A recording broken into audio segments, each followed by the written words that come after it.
Hi and welcome to my channel. Now, you are probably wondering, you are desperate. Okay, you shouldn't be desperate, but you just want to get your first client in the next 7 days. You're in the right place. I'll explain how that process works.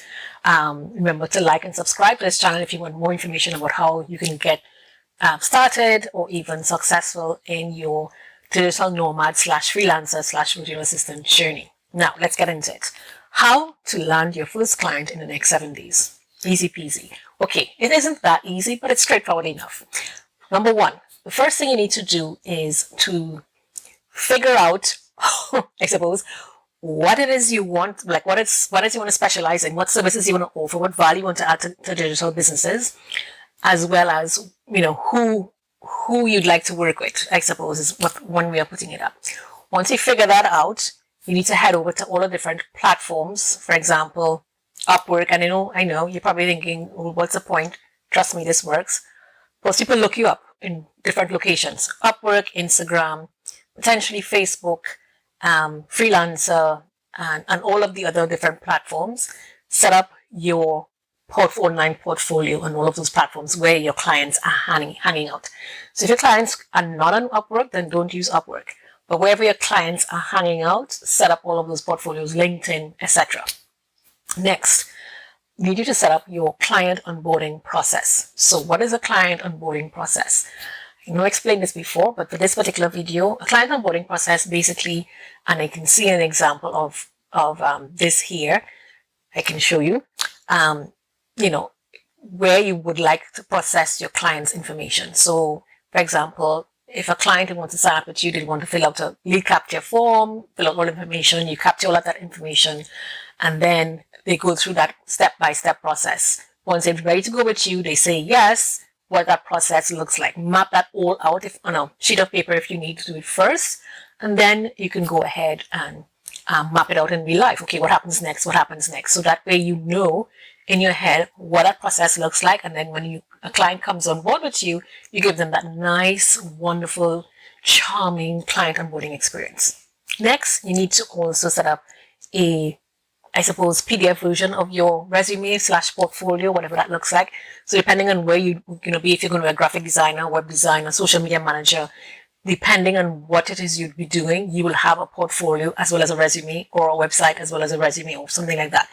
But you do need some kind of a document that will show your potential clients who you are, what services you offer, any client testimonials, etc., etc. And I know you're probably thinking, I don't have any client testimonials. I'll get to that in another video. Okay, for now, let's stay focused. Now I need you to map out at least 10 to 20 places where you're going to apply for these roles. So there are tons of them. I'll do the whole link of them in the description of this particular video, so you'll know exactly, where you can go and apply. It depends on, there are hundreds, and you just have to know who your client is, what services you're going to offer, and then I can recommend, go to that platform or go to that platform. It could be Facebook groups, for example. Make a list of 10 Facebook groups and then another 10 online remote working platforms.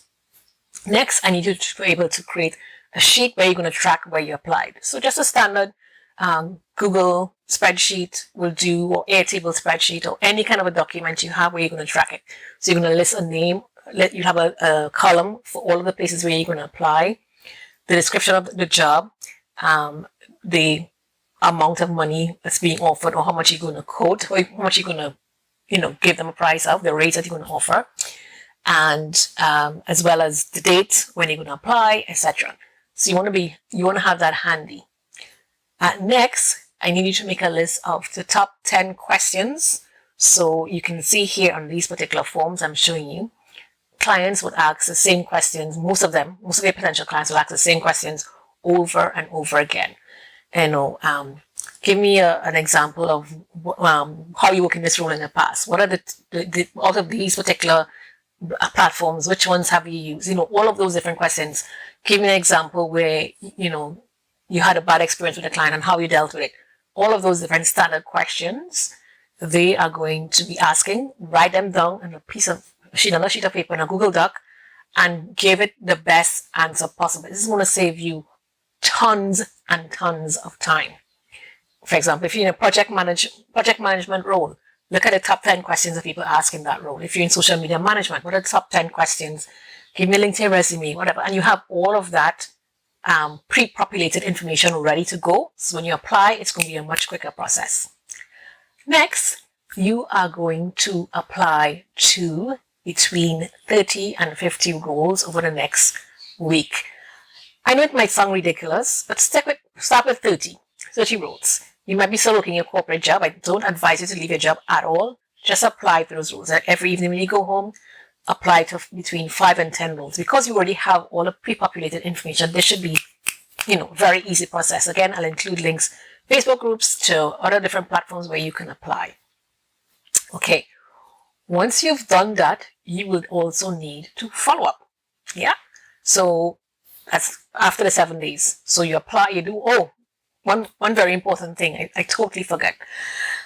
You need to create a standard application cover letter email, because some of the roles you're going to apply for would not have a form. They will literally have ask you to apply for this email address. Make sure you include this in the subject line, and we have a trick word inside of there. Make sure you include that in the subject line as well, or something crazy like that.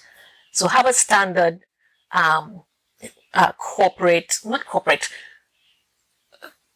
letter. Let's say a cover letter or cover email or whatever you like to call it, that you would use to apply for the roles where there isn't a form and there isn't like a Facebook group or isn't anything like that. Okay, so once you have all of that done and dusted, come back here and let me know how you got on, because let's run through that shortlist again. The things you need to do. You need to nail down your client onboarding process, have your resume portfolio in place, know what services you're going to offer, etc.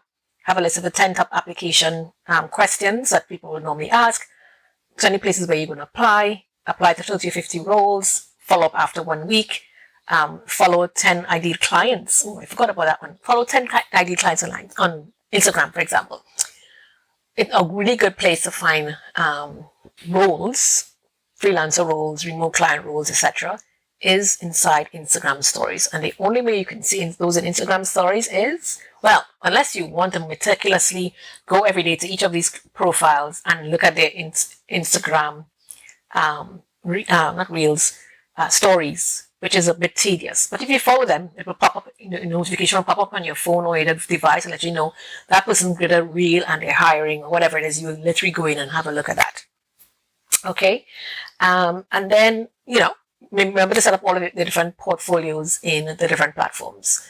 Upwork, Freelancer, Guru, whatever it is, put your portfolios out there, because people will find you in all of these different platforms.